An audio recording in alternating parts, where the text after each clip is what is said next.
we will introduce you to management interface of the GPM Login software. The first is the profile. Here we can add corrections, delete, and implement other profile-related features. In the next section, we can add, edit, delete groups to group profiles. Next up is automation and web app scripting.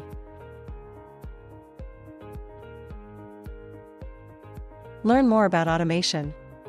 You can refer to the YouTube channel and the TikTok channel that I put in the description in this video.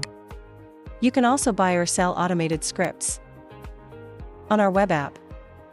Contact now for more details. Then there's the proxy management feature. Here users can add, edit deletions and some other useful features. At tool feature, users can back up and restore data, reset the profile folder name, run the fix tool in some cases. To the installation feature, here we can set the location of the profile, change the license code, general parameters, settings, profile extension. It's all in the setting. Click follow channel to update the next video.